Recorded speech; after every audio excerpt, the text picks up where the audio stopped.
Bonjour peuple congolais, bonjour, bonsoir, ça dépend RNN. Vidéo où vous écoutez la bino, tous allez babonder la note, il y a un truc qui m'a camboisé au bout d'un mot, ils ont les gars minés. Il y a un hôtel, ma rapport au vent d'Agniete, tant que vous avez dit qu'à tant qu'on a mis ils ont repéré là, il y a un autre besoin pour nous sensibiliser,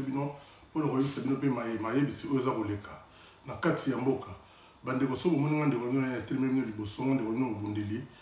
ya ndeko no kilema ya bundeli ya Congo ya sika. So il a terminé pour ça, nous prenons la rôle balabino, pour nous rôle makambo et le 17 janvier oyo na mboka biso na Congo qui na Congo Zaïre. Na za ko ba awa pona ko le bela gentini ngobila. Pour bande ko ba tina ni marche wana et apekisa ki marche wana pourquoi? Gentini ngobila azali motinda mi ya ba occupant, motinda mi ya ba rwandais. Gentini ngobila mutu azoli na a facilité balkanisation. Parce que ceux qui ont facilité la balkanisation, jamais au ça. Et là, quand on a contre la balkanisation, non à la balkanisation, il y a un bon par Rwandais, non, il y a mort, il y a un marché, contre la balkanisation, il y a Congo P, pour soutenir la balkanisation, il y a Béni, pour sentir que tout ce qui est monté, tout ça, des cairns, malgré que vous avez Béni, tout ça, partout, tout ça, Longo, tout ça, soutenir, mais il y a Pekissi. Apexi pourquoi? Parce qu'il y a un complot de la balkanisation, il y a Congo. Gentini ngobila bona, si vous tout monaka, bateau, bayana bandu, bayana bangombe et belé. Gentini ngobila a facilité à bango, a commissaire bango kuna. Tantina yumbi, a pesa bango bamindu, qui n'a pas besoin de battre, témoignage, de visiter,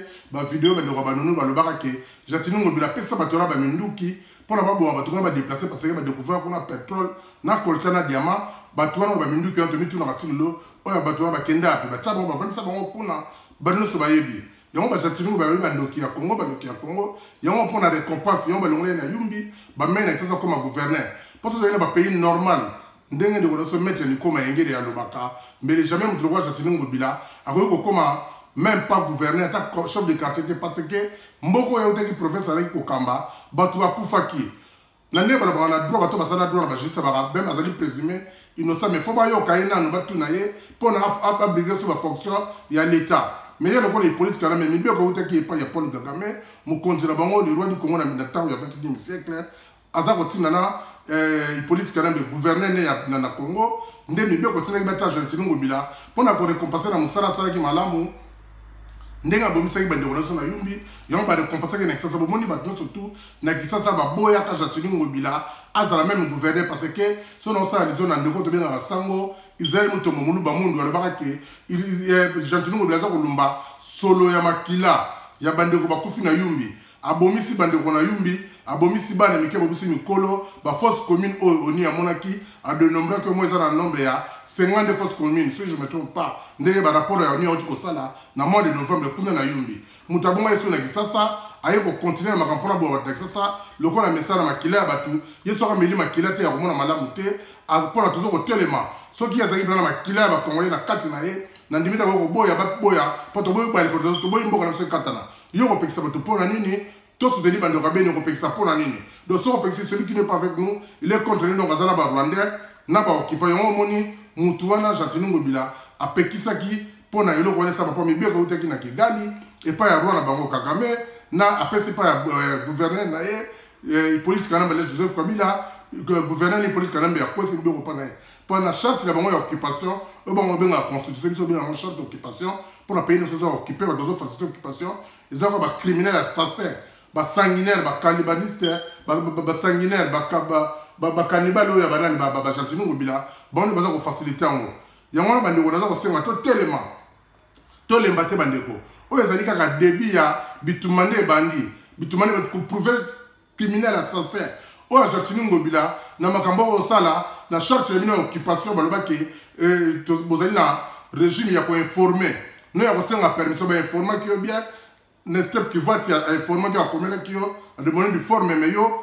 parce que nous avons déjà na Kigali pe na Kingakati, il faut qu'on aille exécuter. Mais il y a des gens qui ont maudit na kombo ya Kimbangu, na kombo ya Kimpavita, na kombo ya 10 millions de morts, na kombo ya 450 corps, il y a Arma Tungulu. Il y a des gens qui ont 4e génération de famille. Bano ba komona bola muté tangi sa bango na université na solingi na mokili baso ba diplôme so balingi bakosuka mabende bana ya bakadafi basuka bakosuka mabende bana mamubutu basuka tozomona bana basako mine baza kotelengana tozomona bana babokasa nde bakotelengana bana basada misene mutu moko te okosala mabele ya mokili oke na bolamu même bible ya nzambe biso soki osali mabe kozala maudit la 4e génération ngana naza kobandela naza komodire yo gentili ngobila na libota na mobimba de génération tina 4e génération bana na yo bana no bakobota bana bana babota tina bakoko no tu bakomona ka bolamu na Congo te pe na mokili te ata yo échappé na justice ya mokili mais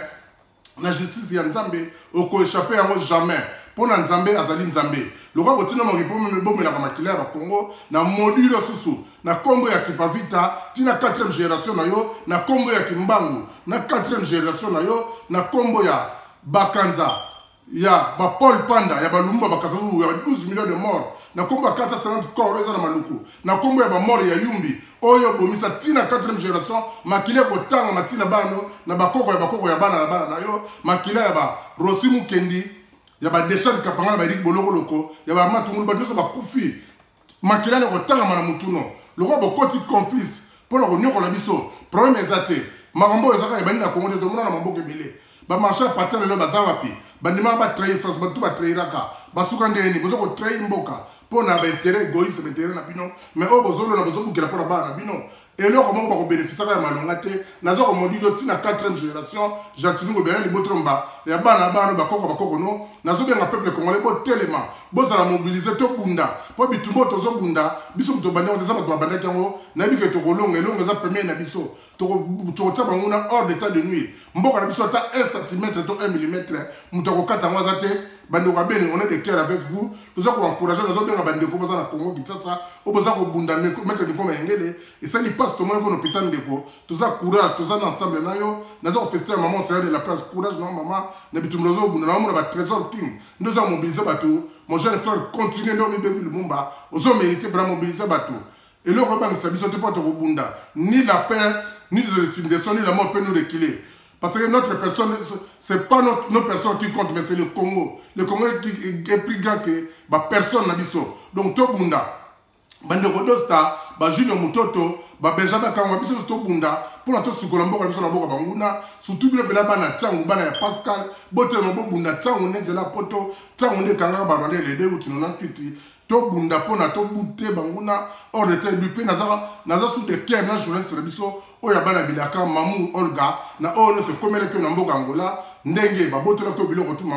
maman pour se décourager zala makasi osala ke mission na bande koto sala ki bande koto osala ke mission na mamu Angola boy ba ke ba braka ki e mundu ki ba botola ke biloko no so ba kamera biloko no so tout na ba saki ne kendeki yon bozo mon émission bino eza ko la samate mais na pe dita kozonga akobandela musala na ye akokuta so bino pour bosala musala ndenge elongo bani ndenge musala se sala maka yango na remercier bande ko so bazo bunda bande ko telema et puis bande ko to contribuer bitumano so balonga on na mbongo surtout biso to na poto na diaspora toza capable pour renverser gouvernement na Congo to sa sambongo so to tiba mbongo bandeko to ko renverser bango gouvernement bango ba politique et politique rambe ba leki et Béchir jamais et Béchir a mis mon qui gagne puissance ba renverser ba soudanais Burkina Faso kuna Blaise Compaoré pe amona qui gagne puissance ba Burkina ba renverser to moni na Égypte kuna ba Moubarak ba mona qui ba grande puissance mais Égypte ba renverser qui est to moni na pe na Tunisie kuna Ben Ali amona ka grand père ba renverser to moni pe na Algérie ba Bouteflika pe mona qui grand père ba renverser armée mon côté et l'équipe peuple na mokili peuple a déterminé puisqu'il y a bombe atomique quand on doit au cœur du sayo toza ko cœur du sayo no bossa peuple congolais boy ba ke bossa na malédiction makila peuple congolais et ko tanga na mitoba na bino ba génération bino ko sayo le côté net ba génération génétique ngobila assassin criminel cannibale oya ponya mela ka makila ya batu nenga meli ba kila ba nation ya yumbi ya ona na biso na kisasa ko passer te ko le côté ko tikelo tate ko tele mela yo tina suka Robang sa biso te pour na biso toza robanga te balobi toujours le peuple gagne toujours ndenge héros na biso resumu kinalbaka le peuple gagne toujours donc biso peut gagner yango na telemeli bino bandeko to telema to bunda so ba beli to bunda mais mingi to tshaba mbongo to tinda na kin to former ba base pona ko sisa kolonga bitumbo esila to sisa on a année pas to baki année 2020 eza année ya libération eza la kaka année ya libération ya slogan te beza la pena to concrétisation pona 2021 to sala to fêter pena bien ba prophétie ya papa na biso Simon Kimbangu oyo asalaka na Kamba le professeur Saka na Tsanda alobaka ke